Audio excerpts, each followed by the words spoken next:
between the academic year, we see significant decreases in cardiorespiratory fitness. So one of the things, and I'll talk about this here in a little bit, is the importance of considering how we can make CSPAPs a year-round thing and not just a 9-month or a school year thing. So certainly something for future directions. And I know the work coming out of South Carolina, some of the folks over there are doing quite a bit looking at the summer time frame. So shifting gears a little bit here, as I look at some of the things that we've learned, or I've learned over the years, probably one of the most important things is you really need that principal or school leadership to be on board when you're trying to work with a school to intervene, or if a school is trying to do this in general. This is best illustrated by some of the work that Pam and I published back in 2012. These were bottom-up CSPAP efforts, and School 4 at the time, you know, I spent a whole year with these schools. School 4 was the one that I just really couldn't wrap my head around, because there just wasn't a whole lot of motivation there for them to do their programming. And I started thinking about that, and I kept thinking, man, the school principal and the leadership just really is not, you know, encouraging this or promoting this opportunity. And sure enough, when we were able to look at the results, at School 4, where there wasn't that leadership, and this is anecdotal certainly, but they lacked the motivation and the encouragement really to see massive changes. And I've seen that over and over and over again for the last 10 years as I've led some of this stuff on my own, that if you have a building supervisor that's on board with what you want to do, and they have ownership in it, you can do really great things. So getting that principal or school leadership team is extremely important. I've also found that there's 3 types of classroom teachers you work with. I'm going on a couple hundred elementary school classroom teachers that I've worked with over the last 6 or 7 years. There's 3 groups. There's 1/3 of the teachers that are already doing physical activity. They do it in many different ways, but if you come in and they're already doing it, they're happy for you to give them guidance or suggestions. There's 1/3 of them that are willing to try it if you'll help them and provide them that support and guidance. And typically when you do, they'll adopt. And then there's 1/3 of the classroom teachers that don't want to do it, don't want to change. It's a burden. There's too many things going on. With that 3rd group, though, importantly, I've noticed that if you have somebody else that's willing to come in and do some of these breaks in the classroom for them, or engage them in this, that they'll certainly let you come in and do it. But generally speaking, there's 3 types of classroom teachers, and it's generally fairly evenly split. So I found that over, again, the last handful of years. The physical activity leader is extremely important.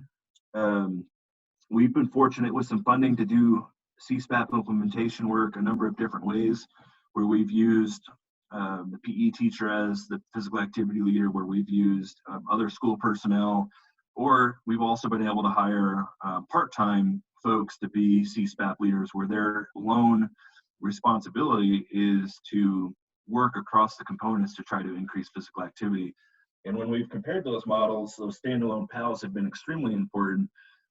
Some of Tam Lang's work might explain the fact that these teachers, when they're full-time teachers, plus they're trying to be a physical activity leader, there's really not a lot of time and not a lot of resource for them to do that. So I think one thing, and I'll talk about this here again in a couple slides, is there's a lot more work that needs to be done to figure out what the physical activity leader or leadership, if it's more than one person, what that needs to look like and what the most effective model is. But we found that leader is important, and there's certainly a variety of different ways to do it. And in our mind, some have been successful and some have not. Before and after school programming.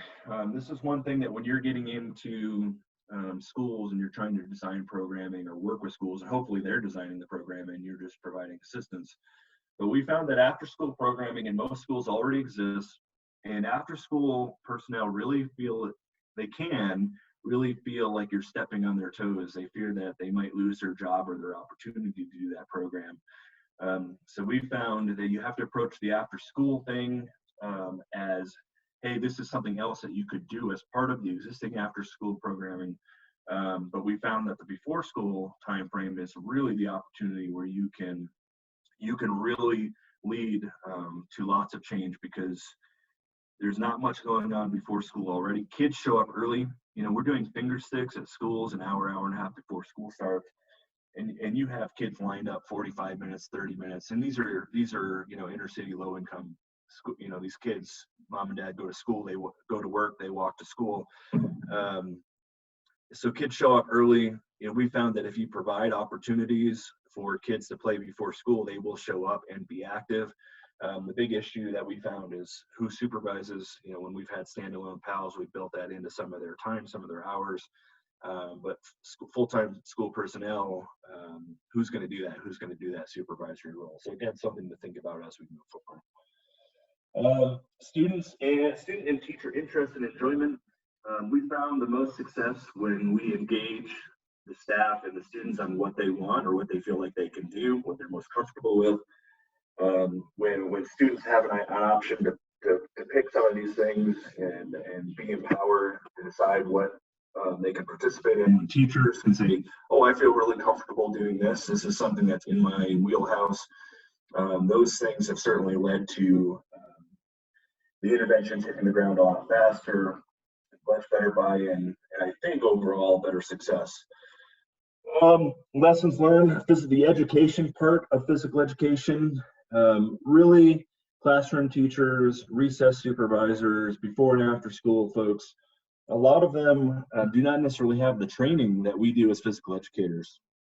So working with that physical education specialist to encourage them or work with them where they can teach games that can be done in the classroom, teach games and activities that can be done at recess, potentially providing equipment. There's a lot of territorialness with equipment, but allowing classroom teachers to sign out equipment for their activity breaks or extra recesses they might do. The physical education teacher is also hugely important, teaching safety and supervision components of physical activity program or managing physical activity programming. So certainly what physical education is a center point, and we want that to be a center point. I believe that a number of the other components have the most upside in terms of increasing physical activity, but really it circles back around to physical education and the physical educator being the person that can provide the tools and resources for us to be successful in those other components. And I believe this to be true from the literature and from our work, that school recess and classroom physical activity provide the greatest opportunity to reach the most number of kids. Before school, I think it's the biggest untapped area, but recess and classroom physical activity opportunities are massive. Schools struggle with bullying at recess, inactivity at recess, poor or lack of supervision. So if you can come in and provide opportunities, and I'm not a proponent of structured recess, but semi-structured recess where there are activity stations or opportunities for kids to do things, I think that's a massive upside there. Vast majority of school time is spent in the classroom and with the classroom teacher, especially in elementary schools where kids are in a homeroom most of the day. 6 or 7 hours in the classroom, there are lots of opportunities for little breaks. And teachers are starting to see, at least in my experience, teachers see the benefit of these breaks. Those that are doing it and those that haven't been and start seeing, they will say, well, it takes kids quite a bit of time to, not quite a bit of time, but it takes them a little bit of time to calm down after being active. They can get an hour or two of good learning time after these breaks. There's lots of opportunities there. And I'm probably down to my last few minutes here, but I certainly want to talk a little bit beyond my findings or our findings, beyond some of the lessons that we've learned from our work, some things that I think have potential for us as a field and researchers and interventionists to consider moving forward. One being program length. We found that 8 to 12 weeks really tend to be the longest amount of time where a component or consistent component tend to wear out their welcome after that period of time. So you really need to change, if you're doing classroom activity, change up what you're doing every 8 to 12 minutes, change 8 to 12 weeks, change what you're doing at recess every month or every 8 to 12 weeks, change up the morning drop, focus on different components every 2 to 3 months. We see an increase for 12 weeks and then we see a leveling off or even a decrease, and then you need to change things up. So again, these are anecdotal, but these are things that I think could be studied moving forward. The number of components that we do, is 5 components realistic without a standalone person that can oversee many of these things? Obviously, if you have a physical activity leader, a physical activity committee, are we better off focusing on 1 or 2 or 3 components as opposed to trying to do all of them? I don't know the answer to that. Certainly the research would suggest the more we do, the more effective that interventions can be, but can we do them all really well? I'm not sure that we can, or if that's even sustainable. And that's with people like myself coming in from the outside. When we go away, is it realistic that 5 components is something that can really be done? Certainly, I know Colin has talked about this quite a bit, that there's a lot more that we need to do and study when it comes to the staff, community, and family parts of a CSPAP. It's completely under implemented and under researched. So that's certainly something that we need to consider moving forward. What about the idea of including other modalities into our models? Should we be providing more resistance training programming?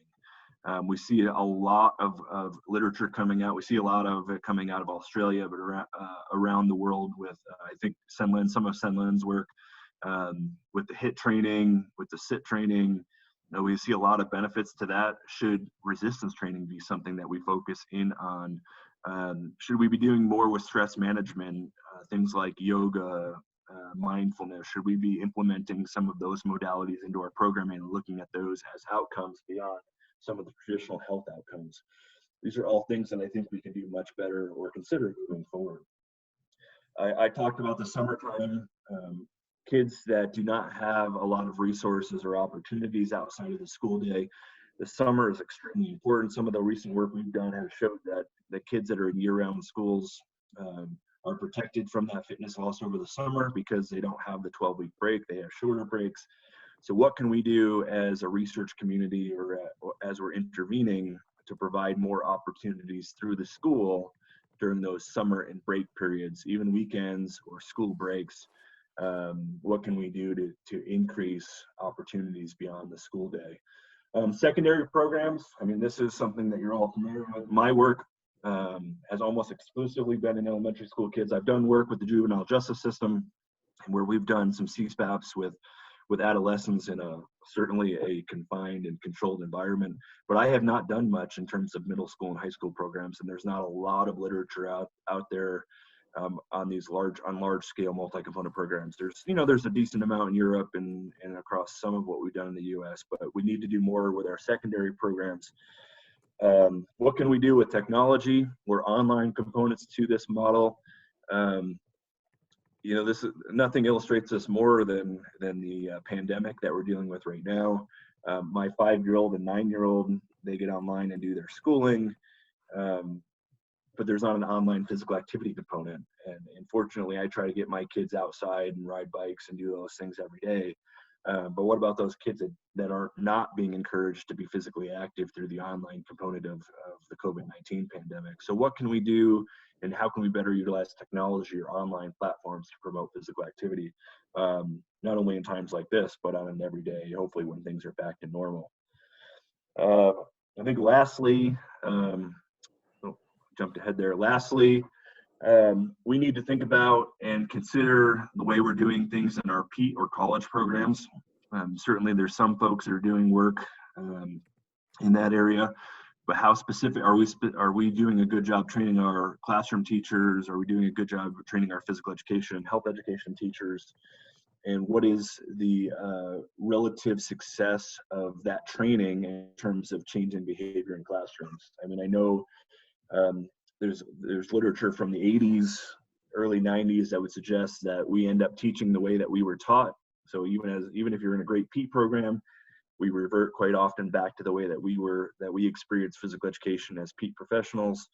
So how is what we're doing in PEAT programs correlating to what we're doing in schools? The cost benefit is a huge thing. I'm not an economist, but certainly right now with the economy the way it is, you have to be able to show evidence that the programming is worth the amount of money that's being spent. And it's something that we need to do a better job of as a field saying, if you invest this amount of money, this is what it leads to. Or better yet, this is what you can do for no or little money. Other things that we need to do a better job of, I am a great example of not doing a great job with some of these things. there's Colin and Russ and others who have done a much better job considering some of these outcomes, but evaluating the quality of the training that we're doing for classroom, physical education teachers, school personnel, evaluating the outcomes relative to who the physical activity leader is, what that looks like, what their training is, doing a better job of examining program fidelity, and then ultimately examining policy. We do a poor job generally as a field looking at policy outcomes, and certainly as CSPAP folks as well, we certainly want to consider policy when we're making change or changing interventions. So again, my hope today was that I had an opportunity to give you a little bit of background, highlight some of the things that we've done, highlight the successes I think we've had, talk to you all today about some things that I think we've learned, things that we should do, things that we shouldn't do, and then a whole laundry list of future directions for all of you, myself included, but for all of us to consider as we move the CSPAP world, the CSPAP literature forward. So with that, I might have gone over by 2 minutes or 3 minutes here, but I think hopefully, Colin, we have some time for questions. So thanks, everybody. Thank you, Tim. Wonderful talk. If you joined the call just a little bit late, the protocol that we've asked you to follow is to raise hands using the feature at the bottom of your Zoom screen if you have questions. I hadn't seen yet any hands raised. Because of that, we might just, if there's someone that has a question right away, you might go ahead and get on, and then I'll go ahead and see if other people raise their hands. We have just a few minutes before we need to get started with the symposium.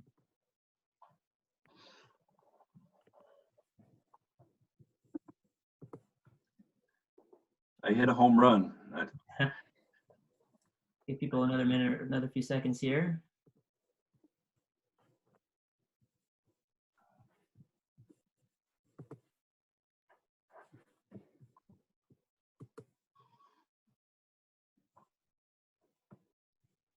Oh, I see something in the chat. Nice talk, Tim. Thanks, Timlin. Thanks, hope you're doing okay. Hope you're able to get your Olympic lift again. Okay, well, once again, wonderful job, Dr. Brusseau. And I'm sure if people do have questions, it'd be okay if they reach out to you after our call. Yeah, and I'll be on chat too. So, I've gotten a few people reach out privately. So certainly add your questions on there and I'll try to respond, or shoot me an email.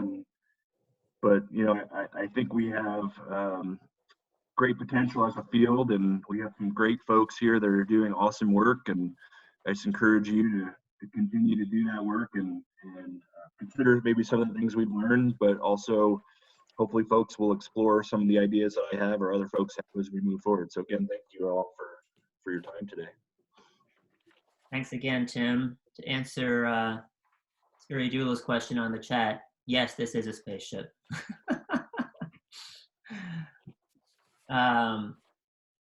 We have 5 symposium presenters today, and very exciting that we were able to kind of coordinate and organize this relatively quickly after the cancellation of the Shape America National Convention and Exposition.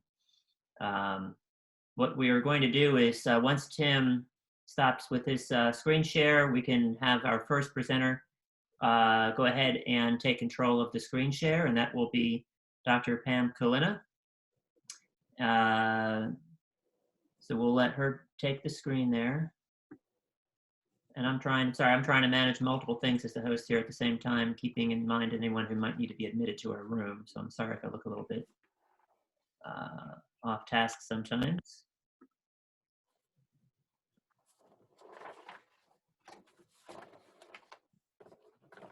Okay, great. And Pam, you can start as soon as you're ready.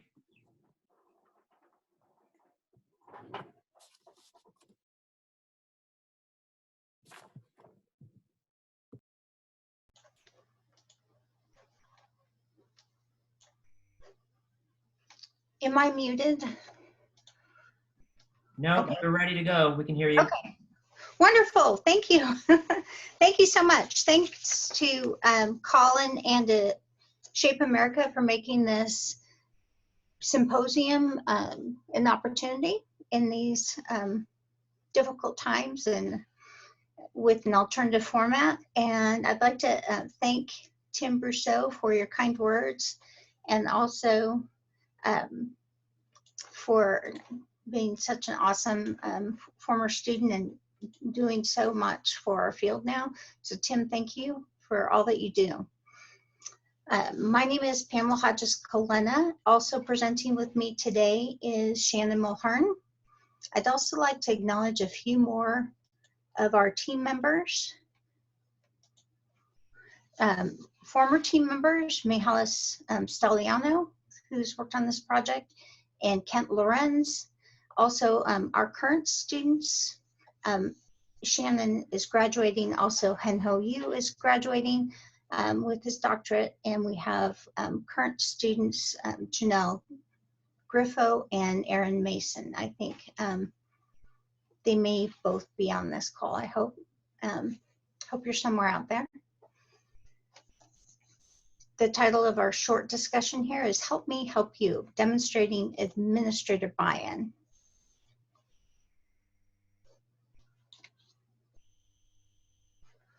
Trying to work out, there we go.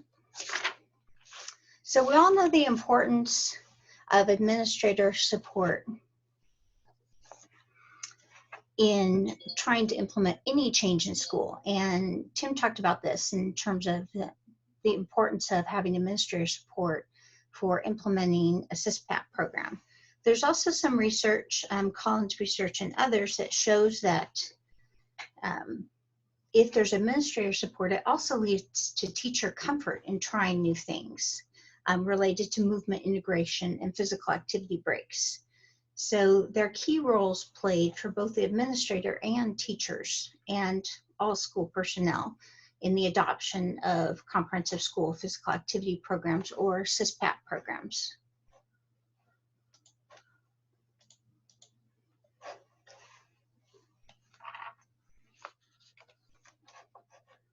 Just trying to figure out how to get the slides to progress properly, sorry.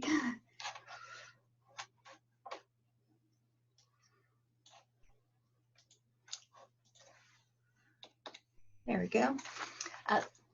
Tim talked about the CSPAP model, so we won't spend time on this, you know, the 5 components of the CSPAP model. I really like what Tim said about how CSPAP model in practice when you're in schools is really not looking at 5 things. It's usually there are 10 or 12 different things that you can look at, and to break up those time segments and look at specific time periods such as recess and classroom activity breaks. So our study was informed by the CSPAP model as a conceptual framework. In addition, it was informed by social norms theory. This explains that all people often misinterpret what others believe to be acceptable or unacceptable behaviors. And so a teacher's perception may not necessarily represent their administrator's beliefs. This leads to a misinterpretation between teachers and administrators that may lead to a lack of adoption of healthy behaviors in schools. So the purpose of this study was to determine how administrators demonstrate their support for movement integration and CSPAP adoption in schools. And we wanted to better understand the gap that can occur between teachers' perceptions and how administrators really feel about CSPAP adoption and movement integration in schools. So I'm going to turn it over to Shannon for a minute. All right, thank you, Pam. This is Shannon Mulhern. And on this slide, just a quick kind of recap of what got us to this point in the study. It's part of a larger study, and it began when a hospital board of directors actually came to ASU. They sought out ASU to help them come up with ways to increase healthy behaviors and knowledge in schools in their rural communities. And the complete project lasted 7 years. We're currently finishing up year 7. And this presentation that we're giving today focuses on learning about administrators' role in supporting CSPAP adoption. So the administrator participants in the study were community members, and they were working in local schools. The administrators had regular correspondence with the research team. The project funding was used for the Fitness for Life curricular model, for professional development, for equipment, which Tim commented on how important it is to have enough equipment. So we were able to buy equipment to support classroom physical activity, as well as for before and after school programming, and equipment to support quality physical education.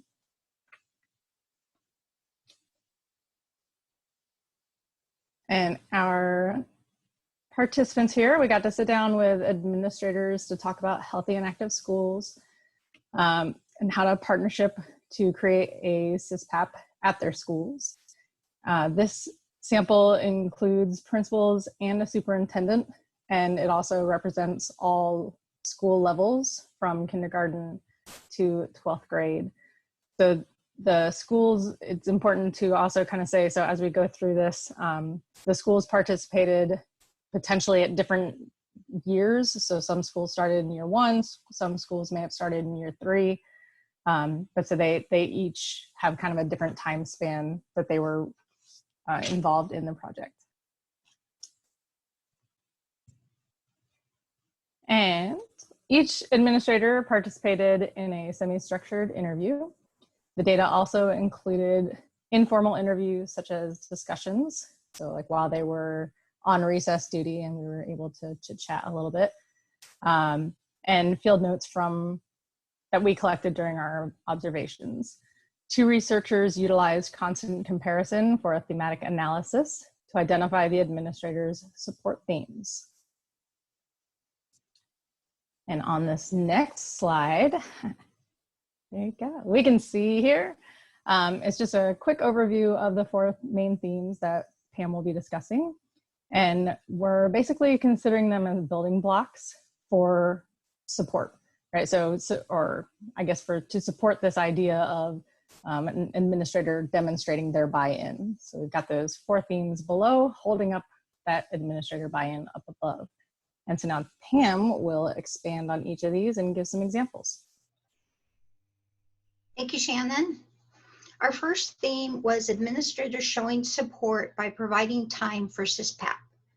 They allowed time for teachers to prepare and work with others on movement integration during professional development meetings. During a focus group meeting, one female administrator said, next time we need to do it, the plate activity at a staff meeting first. And this was a plate activity from paper plates that had exercises written on them, and they were laminated and placed all over the school grounds. And so the activity was then done with the staff, and then the staff continued to do it with their classes. And this plate activity went on for years. The next theme showing administrator buy-in was public displays of support. So for example, when administrators asked teachers to model what they have been doing in the classroom related to teaching healthy behaviors during professional development sessions. This public display of support extended beyond the schools to the communities. For example, one high school principal asked the robotics club and used his own time to assemble basketball standards and recess equipment. Another female K-12 superintendent discussed how she involved the National Junior Honor Society to help organize donations they have received from a food bank that were distributed to families. The third theme was administrative support shown through CSPAP components as part of teacher evaluation. When administrators added CSPAP components to their formal walkthrough forms or other methods of evaluation, this demonstrated to teachers that they valued CSPAP for their schools, and this empowered the teachers. One administrator stated, "I don't have a specific time. I'm not going to schedule you in an activity break, and I didn't schedule you in art time, but there's an underlying expectation and allowance for that in your schedule. If I walk in and you're doing an activity break or an art project, that's something that I see as a positive, not like an, oh no, I'm not teaching the curriculum I'm supposed to be." This empowerment to spend time on integrating physical activity and health knowledge at the school was still present when we visited the schools this year, which is our 7-year follow-up. Many teachers were still talking about feeling empowered to do these activities across the school day. The final way that administrators showed support was by allowing and even encouraging teachers to gradually implement movement integration. For example, one high school principal suggested, I would implement on certain grades with the buy-in and build it from a certain grade, use that as a foundation to spread it throughout the school. So we learned from these administrators that providing time for teachers to learn and use CSPAP, as well as showing their support of CSPAP in various ways, led to implementation and also sustainability of the models in schools. Back to you, Shannon. All right, and we actually moved forward one slide. Perfect. So as mentioned earlier, administrators can be both facilitators and barriers to CSPAP adoption. So we look at it as the perception of a problem really is a problem. And so with that social norms theory, teachers are going to act based on how they perceive their administrator to whether or not they support the CSPAP. And so that's how they'll act accordingly. And this brings us to the take-home bit, which is these are themes that we can share with administrators as successful ways to show support of a CSPAP to their staff. And also we can help teachers recognize that these actions really are signs of their administrator's support. So as she said, sometimes there's that misinterpretation, and so we can help be the middleman to clarify that. And then on this last slide, we have our shared principles of principles. And the first lesson there, the first bullet point, I guess, really is the key. So the administrators, ultimately, they wanted to help their teachers. And so giving time, whether it was in a meeting or to allow them to grow their CSPAP, was definitely a big sign of support. So we felt that it's critical given funding, critical giving findings such as the one that we have up here, the Dinkel and colleagues. And they found in their study that 2/3 of the teachers hadn't ever had the opportunity to collaborate with other classroom teachers in creating movement integration. And so by the principals giving time in their professional development for the teachers to get to collaborate, even that is decreasing barriers that we've seen before for creating CSPAPs. So finally, that last piece there, I said in the last slide that this can help us act as translators and point out administrator support. And we just had one example finally to end on, is that there was one administrator who was hesitant in a subsequent year of her participation in the study. She didn't want us to overburden her teachers because they had taken on a new reading curriculum. And her hesitance could be taken as her not really buying into the CSPAP and what we were trying to teach them.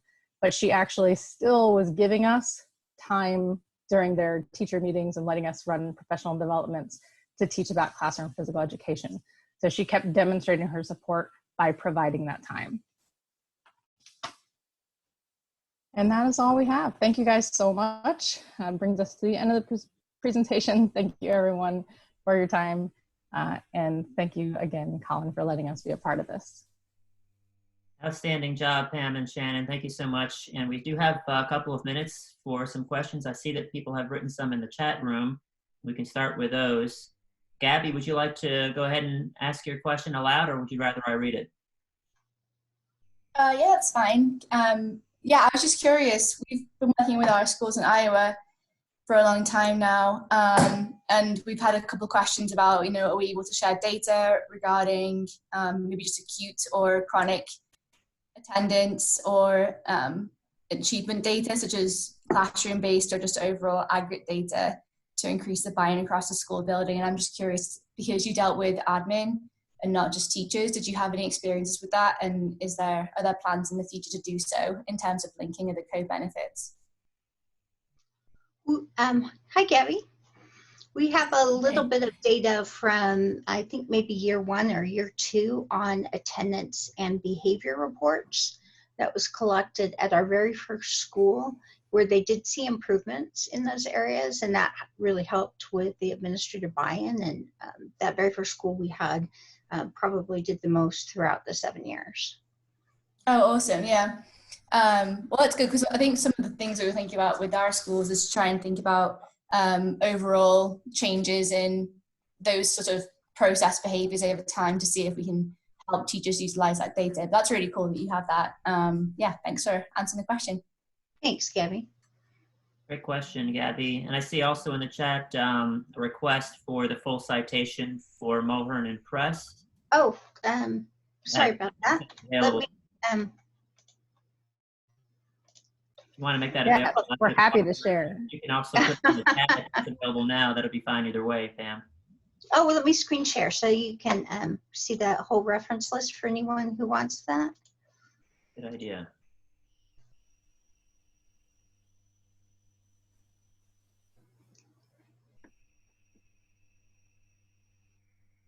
Outstanding. And this is being recorded, so if whenever it's available, as soon as possible, if people aren't able to get this reference now, we can have it available in the recording. Great. Okay, we're going to go ahead and move forward just to stay on time. And our next presenter will be Charlene Bergeson from Active Schools. And so, Shannon, if you'll go ahead and stop your screen share, we'll let Charlene go ahead and start hers. And we should be ready.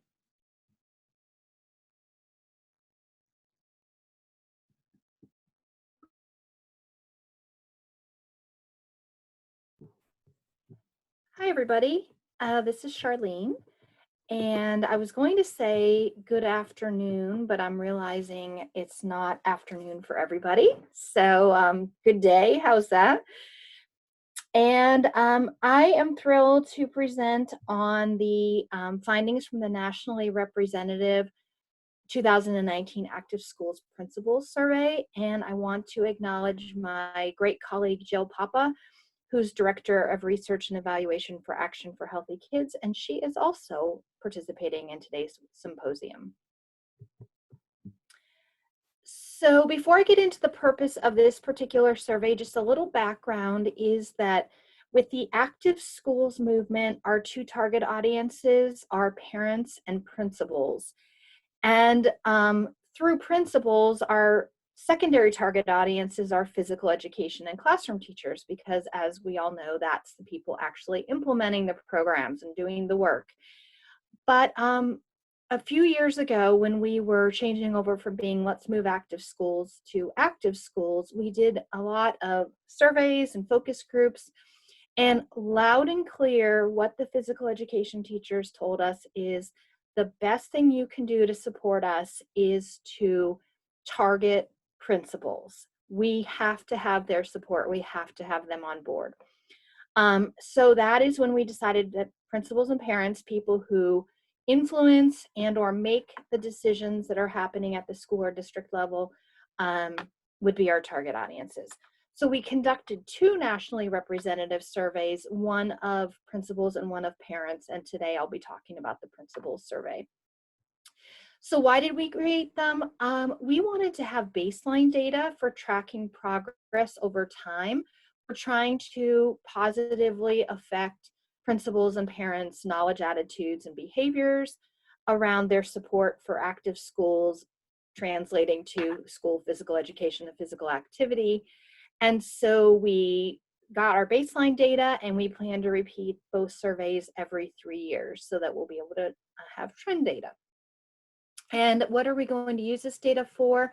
Well, Active Schools is all about driving public awareness and demand, or more specifically that of our target audiences, through messaging, by putting out calls to action, and then by giving them tools and providing activities to actually implement those calls to action.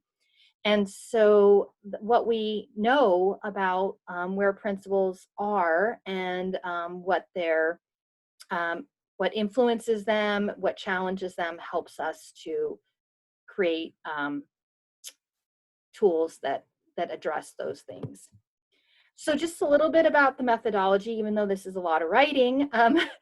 The first two bullets are top line, which is that the survey was conducted by NORC at the University of Chicago, a reputable survey research firm, and it was English language and web-based. And then where did we get this sample of principals? We got it from a third-party vendor called MDR, which is Market Data Retrieval, and basically they have a database of all the schools, K-12 schools in the country, and therefore they have, in that database is what the principal's name and email address is. Unless there doesn't happen to be an email address, then they were not in our sample. And the person had to currently be a principal or assistant or vice principal. And they were told that they would be given a $10 gift card for participating. So almost 85,000 principals were invited to take the survey, and we were going for a response from over 1,000, and we made that with 1,019.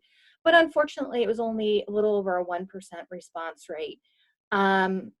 When you are trying to survey principals that anonymously that you don't have a relationship with, it is hard to get them to respond. I think you all can appreciate that. They're busy people, and many times that just wouldn't be their top priority. But we did have principals from all 50 states and the District of Columbia, and 99% of the respondents were principals, not assistant or vice principals. And so in the analysis side of things, we did not need any weighting adjustments because the demographics of the principals that responded matched the population statistics. We did an analysis using Stata version 15, and cross tabulations were conducted. And the differences among subgroups were reported only when there was 95% of statistical significance. So let's start with some key findings. And this would be, the first couple points is sort of the good news. 93% of principals believe that better learners. 83% believe that schools should have the same responsibility for physical, academic, and social emotional learning. So conceptually, principals are on board. However, only 50% said that their schools equally address all three. So there's that gap between conceptual support and sort of active behavioral support. Little over half of principals said it's extremely or very important that their school is an active school. And when we added important into that percentage, it increased to 93%. So again, conceptually, they support this aspect of learning. And yet, once again, only about half of them said that their school is an active school. So we see that gap again. Other foundational findings are that 90% of principals believe the research that shows that physical activity creates better learners. So all of you on the call that are researchers, thank you. Keep up the good work. We're getting the message out there. And on the other hand, when it comes specifically to talking about an active school, which is our user-friendly term for the term comprehensive school physical activity program, basically we say that is represented by an active school. A little less than half were aware of what an active school is before being given the definition in the survey, and only 7% said they've ever used the term. So if we want to normalize both the concept and the term, we have a lot of work to do. So the next series of slides are actual graphs of some other key findings. This is how principals view the importance of different aspects of a comprehensive physical activity program.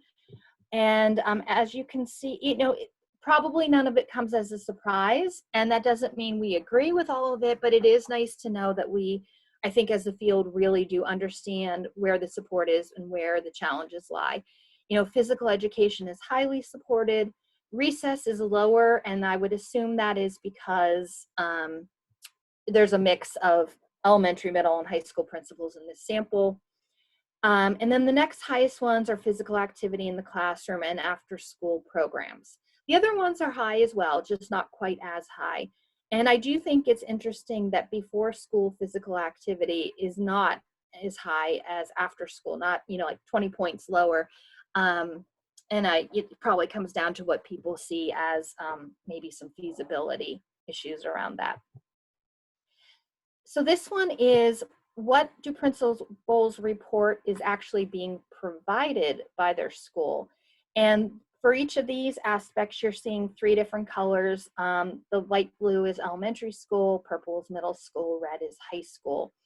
And so for some of them, the responses are pretty close regardless of school level. And then again, I think as we all would guess, in some instances, they're not as close. So again, physical education overwhelmingly is provided, even though, you know, this doesn't get at how, you know, what's the extent of that provision or the minutes per week, but it is provided. Recess, of course, is huge in elementary and not so in middle and high. Same with physical activity in the classroom, a real big difference between elementary, middle, and high school. And the others are much closer, I guess, with the exception of traditional classroom or alternatives to traditional classroom seating. So whether that's standing desks or pedal desks or stability balls or balance boards, there seems to be a lot more going on in elementary than at middle and high school in that regard. Student outcomes that influence principals to provide physical education and physical activity programs. You know, a lot of times in our field, we sort of say, how can we link with things that principals care most about for students? So physical activity relates to them anyways. How can we leverage that linkage?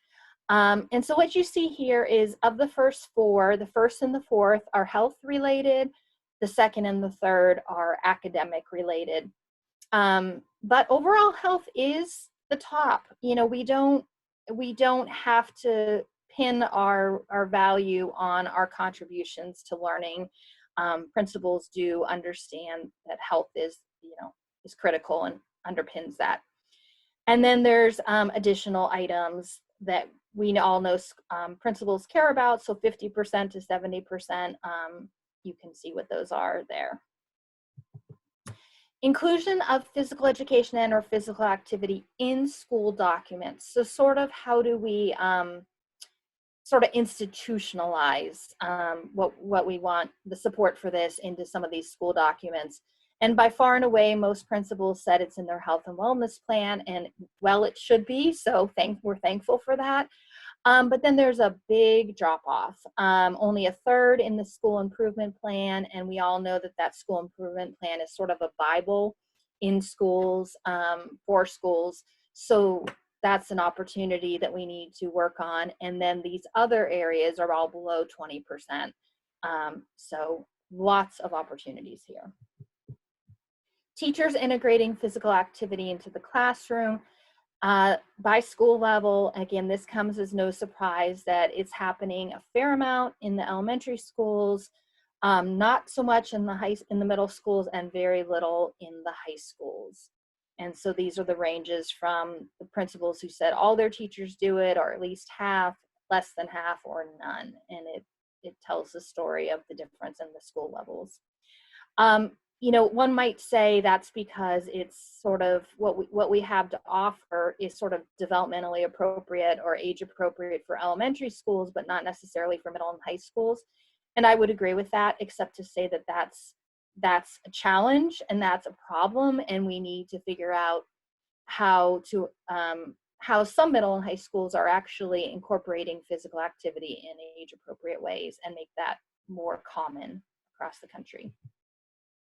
Reasons why it's not integrated: principal doesn't require it, teachers don't get training. That is, you know, but the big barrier. And when we asked about physical education teachers as school physical activity leaders, Half of principals said their PE teacher serves in this role, but it decreased from elementary to middle to high school. And the top two reasons were the same ones. The principal doesn't require it, the PE teacher has not received training. So that message is coming across loud and clear about those two critical factors. So in conclusion, I've used the word opportunity quite a bit as we went through the slides. We know there's challenges. We also, through data like this and what others are showing us, know that there's opportunities. COVID-19 is providing an opportunity for the public to just really understand the importance of kids moving throughout the day, and we just need to keep at it, keep up the good fight of making the case for the value of school physical education and physical activity.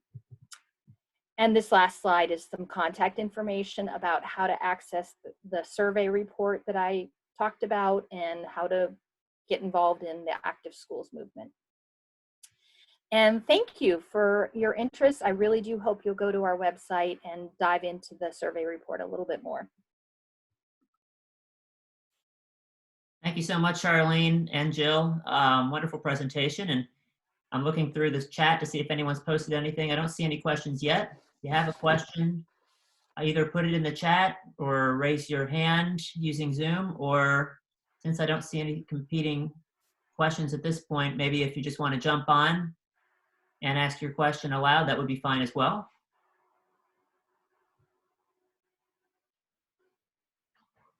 Hi, I have a quick question. My name is Lexi Beamer. I was wondering if there was any variation in principal responses based on the socioeconomic status of the schools. I'm just wondering if you saw any potential differences in their answers based on that as well. Yeah, that's an important question, and glad you asked it. Thank you, Lexi. So we did collect a lot of data points about the principal and their school, you know, geographic location, SES level and whatnot. We have not yet done any analysis on some of those different factors. And the Active Schools Data and Research Work Group is currently looking at the data and thinking about some further analyses that can be done. We're also considering making the data available to researchers such as yourself who might want to sort of apply to us to access the data and do additional analysis. Awesome. So once again, there's lots of potential and we're just at the tip of the iceberg. Awesome, thank you. Mm-hmm. Thank you for your question, Lexi. We have another minute or so if anyone else has a question for Charlene. People, just a few seconds here. Hey, Chad Killian, quick question. Did you do any analysis between whether or not the principals identified their school as active and the presence of policy? So I'm just wondering if principals think that they have an active school, whether their conceptualization actually aligns with the presence of quality policy.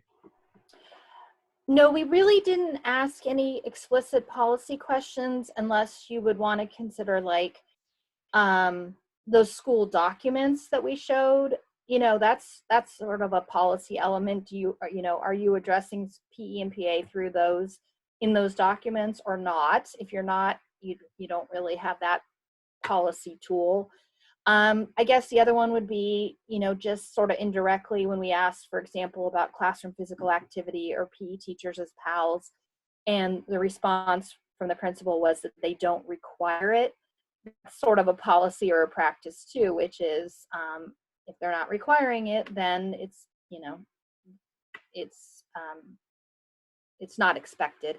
So I think it was more, I'd say it's more at the practice level that some of our questions can be interpreted at, more so than the policy level.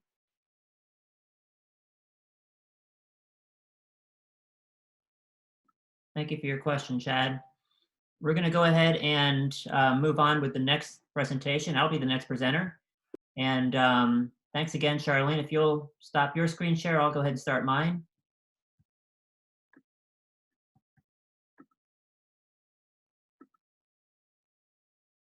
Working on it, Colin. Just Yeah, I give me think a mine's coming up second here. anyway because I'm the host and I can override that.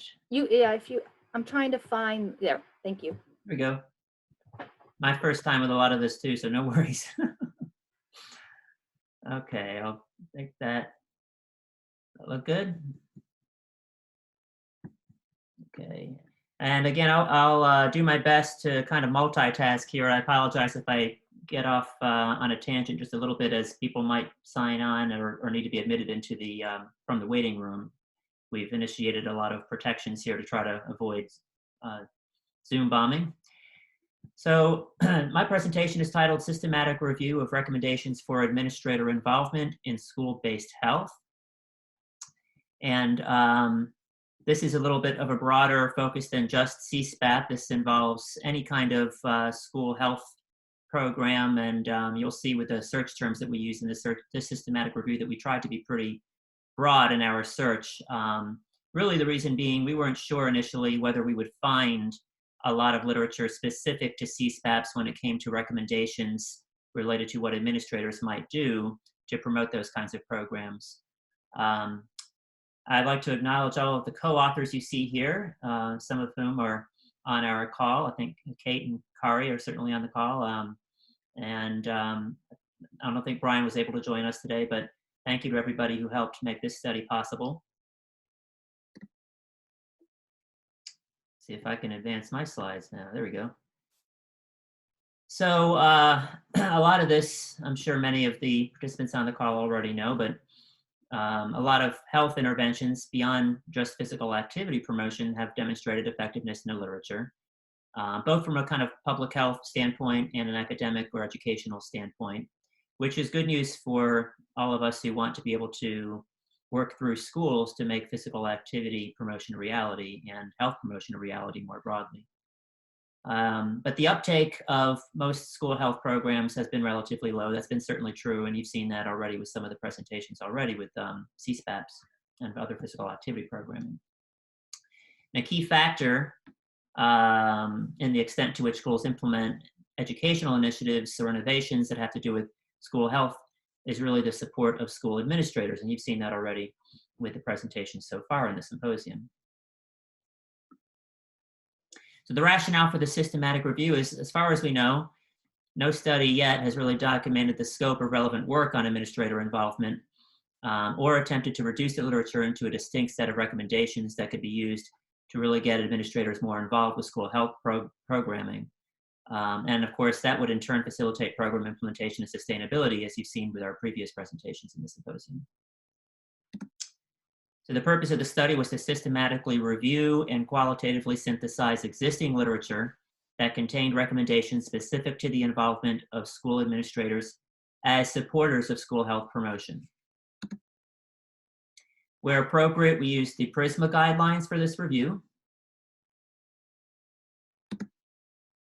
And our inclusion criteria, minimize some of my boxes here as I'm looking at the chat and looking at the waiting room, included internet-based records. So any document that we could find on the internet was game to start with.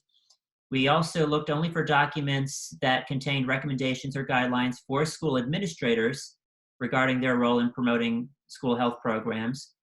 And or the document also could have contained a focus on recommendations for pre-service school administrator preparation programs, and or the document could have contained recommendations or guidelines for in-service professional development for school administrators. And so those are the kinds of records that we were, kinds of records we were looking for. And what were excluded were documents that were not available in full online, did not meet at least one of the inclusion criteria above, or were not in English. So our search strategy, this was actually conducted in April 2018. The manuscript is currently under review for publication. We used 4 electronic catalog databases for our search. We sorted the returned records by relevancy and retained the first 100 results from each search based on what was most relevant to those yields. And then we applied no date restrictions and considered documents from any country for this review. We identified potentially relevant search terms from a preliminary review of the literature, and then categorized those terms into 4 dimensions, which you'll see on the next slide. And we considered academic or professional journals, theses or dissertations, conference proceedings, position statements, and policy briefs. So virtually anything that we could find online that might contain recommendations that were published in some type of a document related to our topic. And so here are the 4 dimensions of search terms that I mentioned on the previous slide. Dimension 1 was the professional role, so the target group, which could be a school leader or a school administrator, a principal, assistant principal. Some contexts and places use the term vice principal, superintendents or district officials. So we tried to be kind of cast a wide net in terms of who we were, what kinds of recommendations and toward whom we were really dealing with. Dimension 2 is the involvement behaviors, and this, you can see the different kinds of search terms for involvement that we used or support. Dimension 3 was the program initiative or focus, and again, we were looking beyond just physical activity promotion to other aspects of school health. And Dimension 4 was the context. So again, that could be continuing education for current administrators, professional development, teacher education, or pre-service education, such as administrator preparation programs and graduate education. And here's the flow chart of our screening process. And we started with a yield of over 1,100 records from our online searches. And we whittled that down to an eventual 62 records that were included in our qualitative synthesis for this review. To extract data, we first read through each document to identify texts such as phrases, sentences, and passages that focused on one or more recommended roles or responsibilities of any school administrator with respect to any school-based health program or initiative. And we copied the relevant text from each record and pasted it into a separate file. And we treated the text in that file as the data for this study.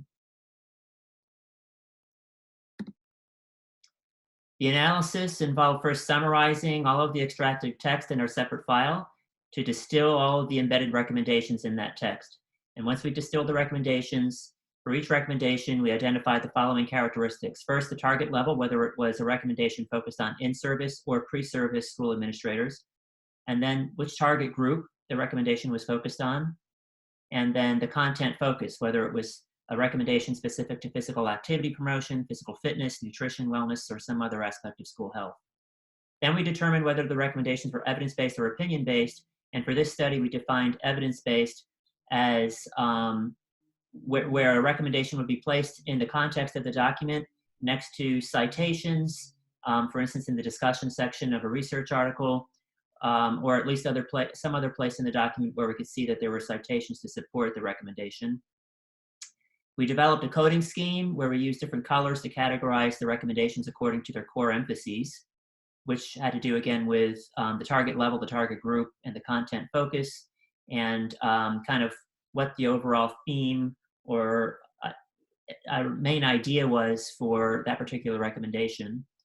And after categorizing each recommendation, we then thematically analyzed the recommendations both within and across the categories using constant comparison.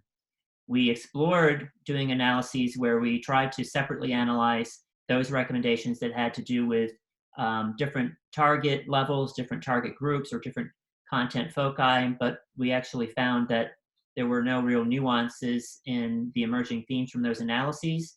And so we did what I'm calling kind of an omnibus analysis that incorporated all recommendations into the same overall data analysis.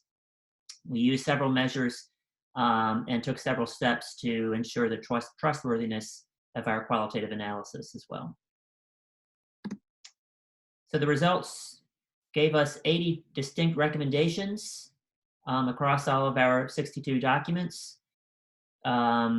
These recommendations were grouped into 10 different categories, and across those categories, we identified 3 overarching themes, which were collaboration, advocacy, and support. And so here are the 10 categories matched to each theme and the total number of recommendations for each of those categories. And now I'll go ahead and present each theme with a little more detail. So theme 1 was collaboration. And recommendations in this theme focused on the importance of administrators supporting collaboration between key stakeholders and building strong relationships among those stakeholders. And so the first category in that theme was joint effort. And this was the idea that working together, administrators could develop facility joint use agreements, improve access to school facilities, equipment, gather input from others about best practices for programming and establishing school-wide goals, building strong and sustainable relationships, working together with others to ensure the community feels a sense of ownership for these kinds of school programs, sharing data with others about program success for decision-making purposes, working with all stakeholders to foster positive relationships, providing resources, and as I move my screen around here, ensure the quality of programming and working together to achieve goals and also organizing special events. So a lot of different recommendations and specific ways that through a joint effort, school administrators can work on collaboration for school health programs. The second category in collaboration was implementation. This was the idea that administrators could do a lot in the implementation process. They could lead or co-lead initiatives, encourage or foster enthusiasm for these programs in schools, distribute their leadership or delegate leadership across different stakeholders in the process of implementation, embrace resistance and don't get off course because some people may resist the idea of implementing these programs, communicating effectively, engaging in a high level of communication with other stakeholders, monitoring implementation, making sure that people are using evidence-based practices in implementation, scheduling school-wide physical activity was one that came out, implement a school intramural program, implement physical activity in classrooms, go on playground supervision cycles, encourage teachers to be creative and implement new ideas, adjust teacher workload to facilitate implementation, work in tandem with other administrative staff to implement programming, and liaise between school and community resources. So a lot of ways that administrators can work on implementing as part of the collaborative process. And then the third category was planning and evaluation. And here you can see all of these different ways that administrators can help with planning and evaluation. Formal planning came out as an important recommendation, and all the way through serving on school wellness committees. And just because of the time for this presentation, I won't read each of the specific recommendations here, but again, this information, these slides will be available on the recording, and we'll make these available as soon as we can after today's event. The second theme was advocate, and advocacy included recommendations that centered on the idea that administrators should value health promotion and his position within the school, gain more experience related to health promotion, and advocate for health promotion policies and the expansion of relevant knowledge to others in the school community. And the advocate theme had one category, which was knowledge and values, which was things like becoming informed about school health initiatives, making a commitment and prioritizing these kinds of initiatives in the school, all the way through helping pre-service administrators develop an understanding of the benefits of physical activity and how to implement school-based health programming. The second category for advocacy was policy involvement. And there are fewer overall recommendations in this category, but endorsing or developing policies for health promotion, educating policymakers about the importance of school health, holding teachers and other school staff accountable, considering integrating standardized practices for school health promotion, and pursuing sustained change. And then the third category in the second theme of advocacy was exposure and experience, both for oneself as an administrator and for others that the administrator interacts with. And so things like participating in professional development trainings, role modeling healthy behaviors, and maintaining a visible presence are all important to this category. And finally, the third theme, support, that was a theme that encompassed recommendations that focused on different ways school administrators should provide support for school-based health promotion. One way to do that was through funding and resources. So offering incentives, providing resources to all teachers, and of course for classroom teachers, capitalizing on free resources that are available. The second category in this theme, if I can get this to move here, was professional development and technical assistance. And that involved providing ongoing professional development, providing specific trainings, visiting teachers' classrooms and offering feedback, and providing workshops to a range of stakeholders. And the prioritization of physical education, ensuring administrators make PE a viable part of their school curriculum, and allocating nationally recommended curriculum time. And finally, there was general support as a category. And really, this was where in literature, authors wrote that it was important to have administrators support school health initiatives, but the specific ways to do that weren't as clearly stated. So to wrap up, in future studies, researchers could use these findings as a conceptual framework for their research and engagement with practitioners. Future investigations might also determine which types of involvement by different types of administrator groups are most highly predictive of successful implementation and long-term continuance of school health initiatives. Right now, there's really no reason to give more attention or priority to those recommendations that were evidence-based from our study or opinion-based, as we did not find any particular nuances in the focus of those recommendations thematically. But future research might want to investigate that.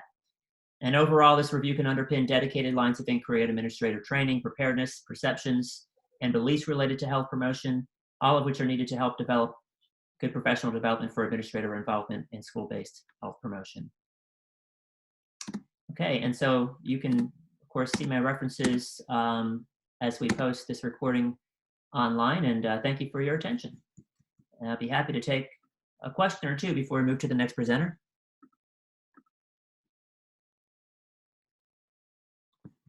As I'm bringing up the chat here, I haven't looked to see if there's anything that's come up.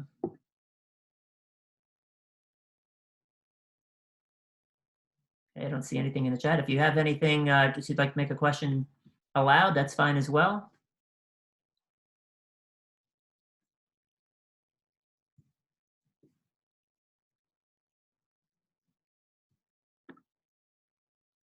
Okay, I think our next presenter is Dr. Orendorff. Stop my screen share, and Kari, you should be able to get yours started.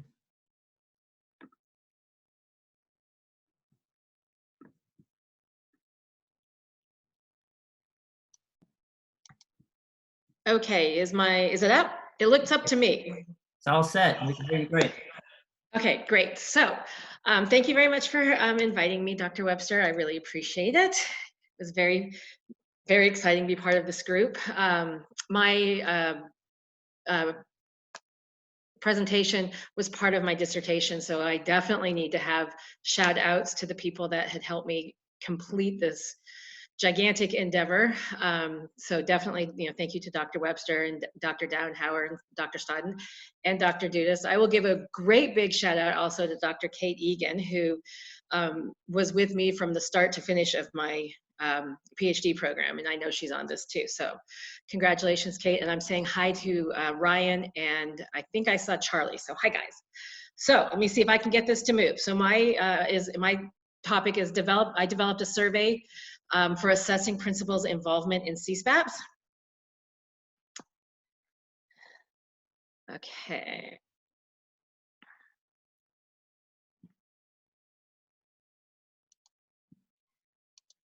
Dr. Webster, how do you get to, oh, there we go.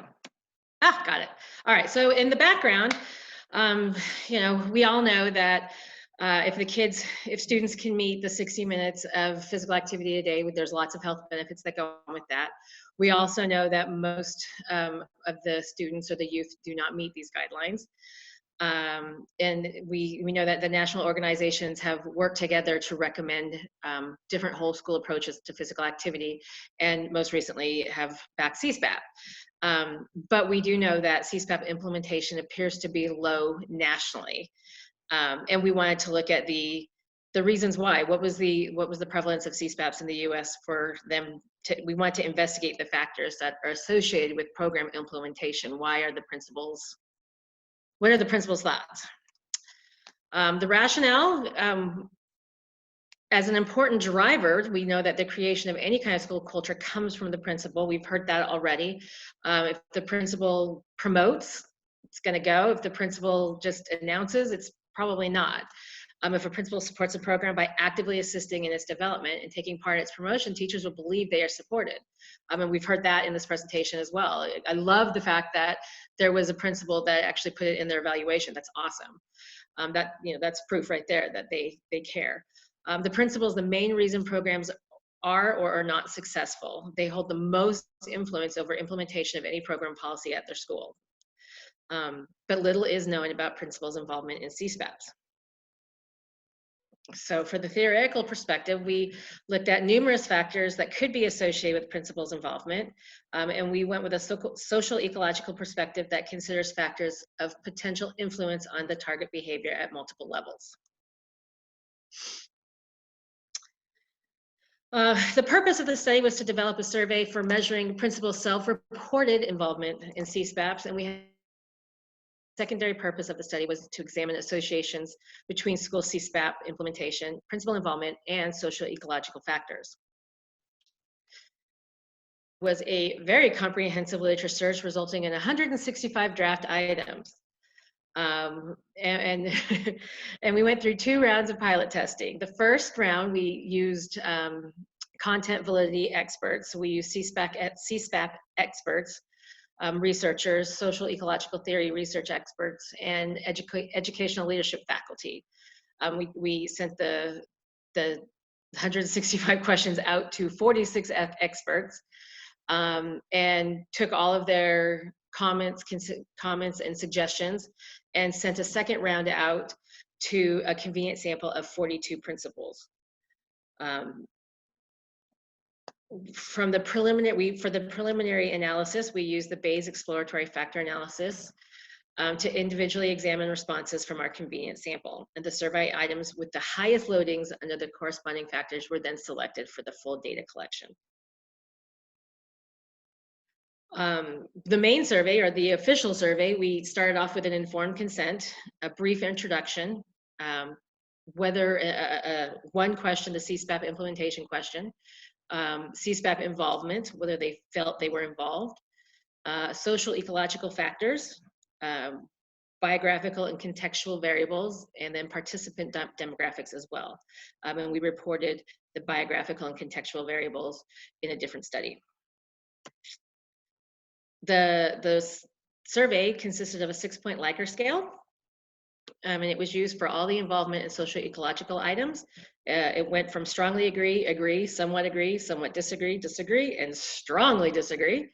And we also gave our respondents a chance to choose don't know as an option. So for the CSPAP implementation measure, we listed possible CSPAP components with examples and include a single dichotomous response, which, a yes or no question, asking participants if their school has a CSPAP, which was conceptualized as the following, and all of this was given in their survey. Your school provides the opportunity through any combination or variety of CSPAP components for the students at your school to A, receive standards-based physical education experiences designed to prepare individuals for a lifetime of participation in physical activity, and B, meet the national guidelines for school-age youth to accumulate at least 60 minutes of mostly moderate to vigorous physical activity each day, which would include lunchtime activities and before and after school activities.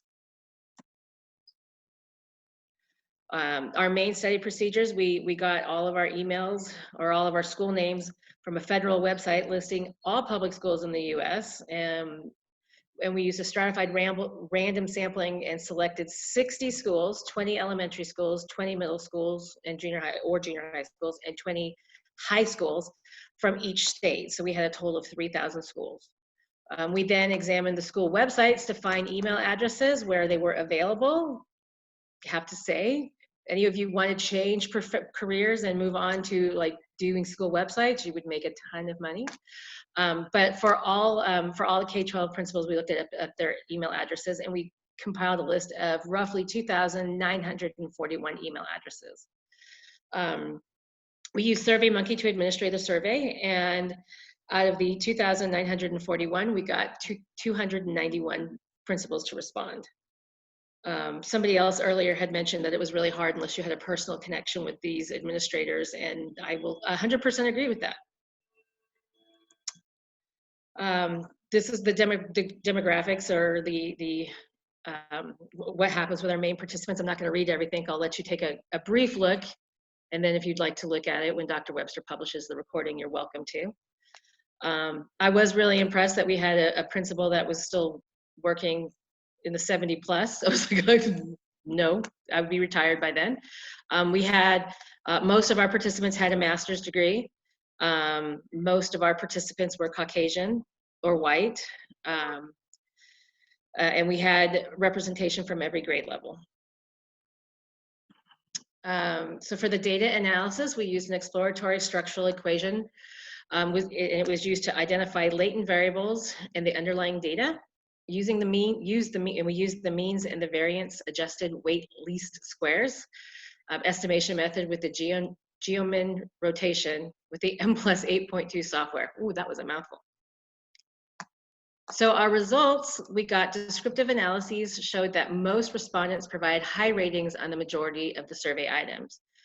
We identified 4-factor solution as optimal, which was involvement, intrapersonal factors, and environmental factors.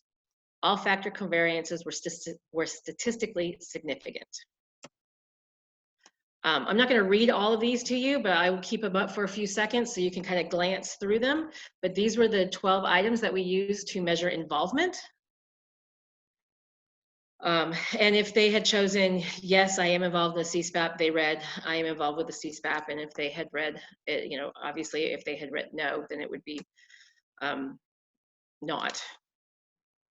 Intrapersonal factors, we had 9 of them.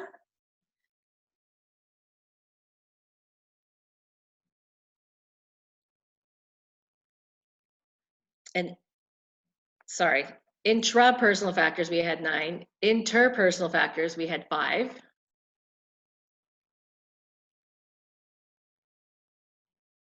And for environmental factors, we had 12.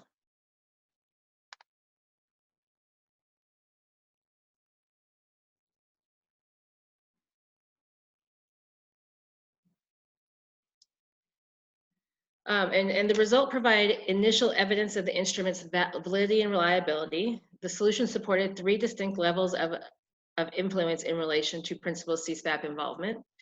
While the original SEM model structure is composed of 5 levels, it's not uncommon for researchers to collapse levels into groupings, which is what we found. Variables across all social ecological levels appear to be important to the extent to which principals are involved in CSPAPs. And when principals indicated their school did not have a CSPAP, they scored significantly lower on measures that assessed intrapersonal and environmental levels of influence. Special attention should be given to ensuring principals recognize the many outcomes of CSPAPs. Some of the strengths, we had a strong theoretical grounding and a stratified random sampling. The limitations was the low survey response rate, potential response bias, and then of course self-reported data. And that's my presentation. Thank you very much for listening, and thank you, Dr. Webster, for inviting me here. Thank you, Kari. Wonderful presentation. It's probably my fault, but we're starting to run low on time.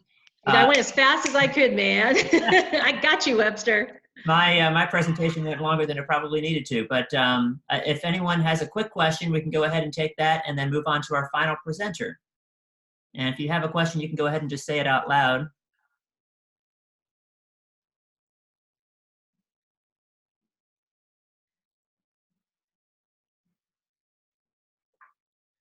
Okay, we'll go ahead and move on to our final presenter. It's Dr. Shannon Michael from the CDC. And you can take it away, Shannon. Good afternoon, everyone, and I will try to be pretty fast.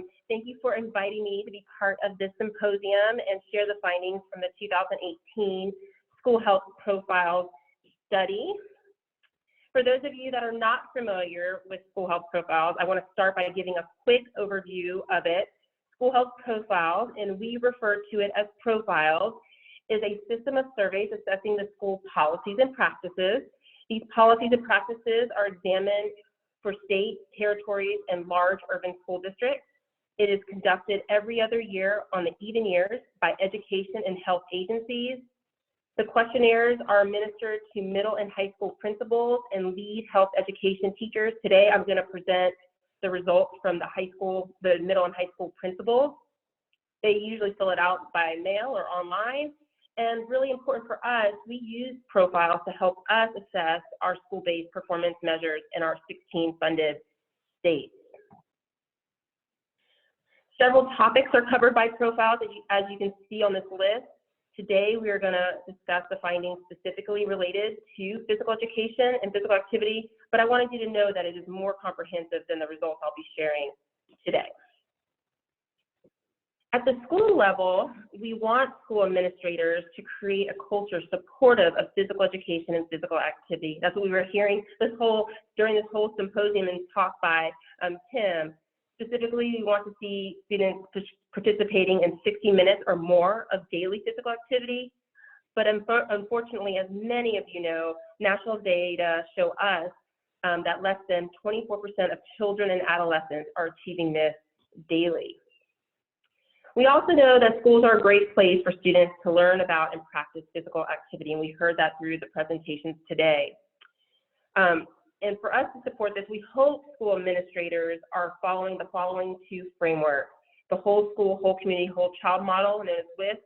And I'm not going to go through it just for time purposes. And then also, if they think about that, how they can then take a deeper dive into the content related to physical education and physical activity through CSPAP. So what are a school, the purpose of this presentation is really to tell you what school administrators are telling us about their school practices related to physical education and physical activity. And so I'm going to share a few of these map slides. So I want to orient you to it first. As you can see, let me go back. The key on the left-hand side tells us the percentage of schools within a state doing that specific practice. So the dark blue color means that 75% to 100% of secondary schools within that state have established, implemented, and evaluated a CSPAP. The lighter color blue means that 50% to 74% of secondary schools within a state are doing that practice.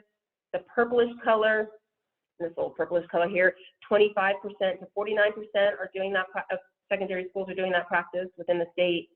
The pinkish color, 0 to 24%, and if this light blue, well, it looks kind of more greenish on our screen, or at least on my screen, means that the data are not available for those states. Usually either they didn't fill out the data or they didn't have weighted data. Unfortunately, as you see here, we see that not many states and schools within these states are establishing, implementing, or evaluating a CSPAP. But I wanted to give a little bit of history on this particular measure. We developed this measure. It's a comprehensive measure. It's a composite of several single items to look at CSPAP back in 2012 as a performance measure. And schools had to meet the criteria of all the items.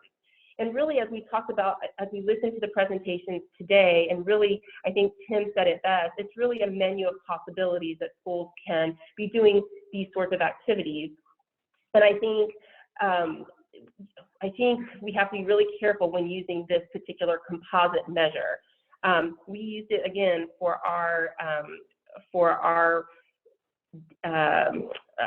funded states as a performance measure. We're coming in 2020, we have a new composite measure, and it's very different than this one, and it has a lot more flexibility. I'm not going to get into that today, but be happy to if folks are interested. So, what I really like to do, instead of looking at this composite measure, is really unpacking it and being able to talk about what schools are doing in these states by the component. So first, we're going to look at physical education. As you can see on this slide, over 90% of secondary schools, so this is middle and high school across the state, taught a required physical education course in grades 6 through 9, and then the percentage drops from 10th through 12th. This is consistent with other research, and even our WIRE-BS data shows the same trend. But so we definitely would like to see improvement in this area, and especially for those upper high school grades. We also had questions that looked at what secondary schools provided to those who taught physical education. A higher percentage of schools provided teachers with goals, objectives, and expected outcomes, resources for fitness testing, plans for how to assess student performance, and a lower percentage of schools, not that much lower, but a lower percentage, provided teachers with written physical education curriculum, a chart describing the annual scope and sequence of instruction, and then the lowest percentage we see here is percent of schools that provided teachers with physical activity monitoring devices. We all know the importance of professional development. We see here that most states schools have had at least a PE teacher or specialist receive professional development on physical education. Again, 75 to 100% of schools within these states are doing that.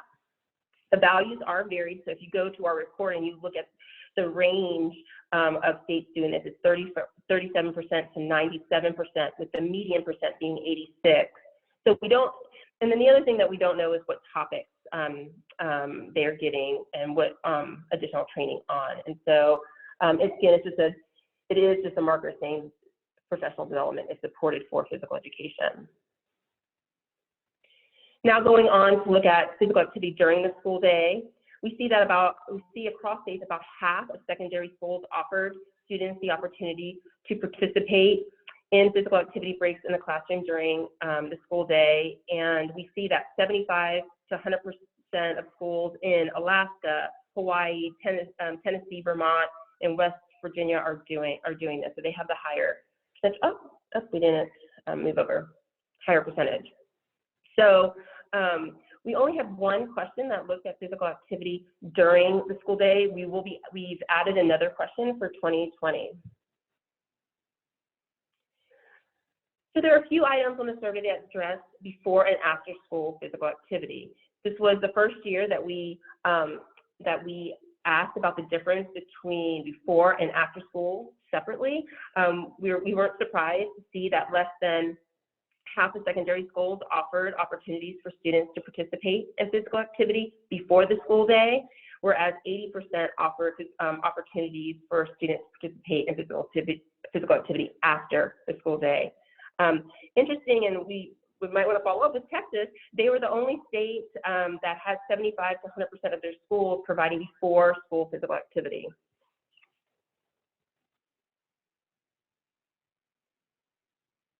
So across states, we found that 64% of secondary schools offered opportunities for all students to participate in intramural sport programs or physical activity clubs.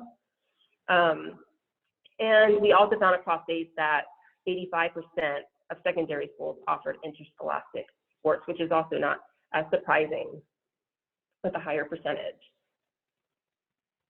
In terms of family and community engagement, we only have one question that gets at actually the community engagement. In 2020, we've added 2 questions that get at community engagement, so we're excited to see what that new data provides to us. But we found that 67% of secondary schools have a joint use agreement for shared use of physical activity facilities, and these values range from 46 to 83%.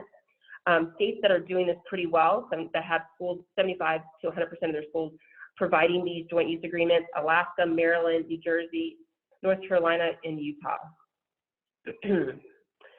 Unfortunately, we do not have any clear measures for staff involvement.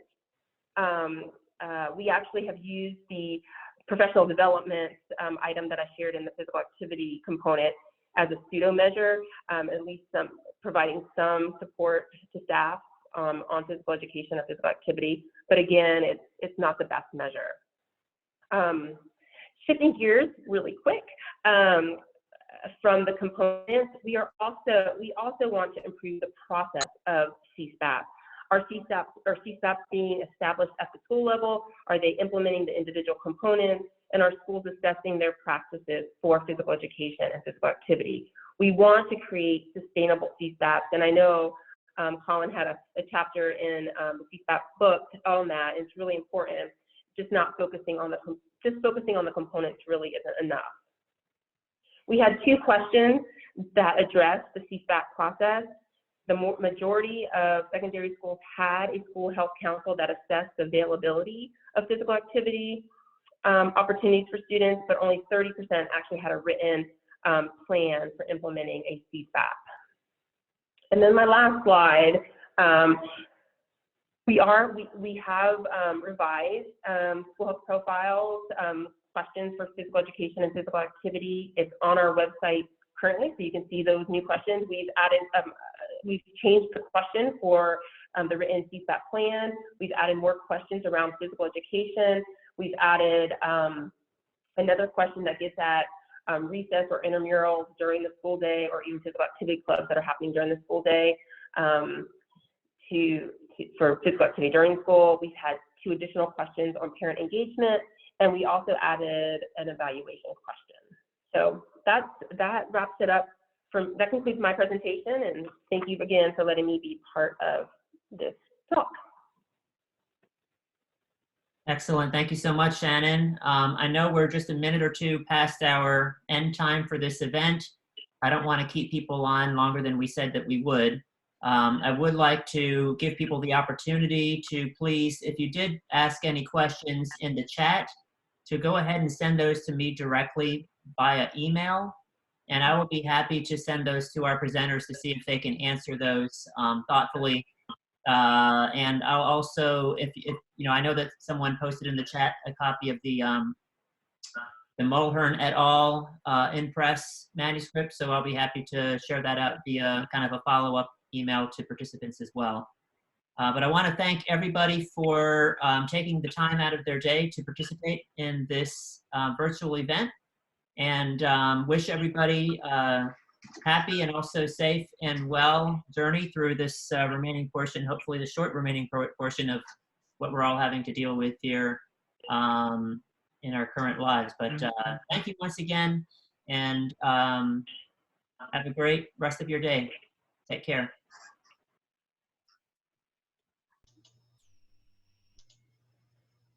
Thank you, Colin. Thanks, Pam. Awesome symposium.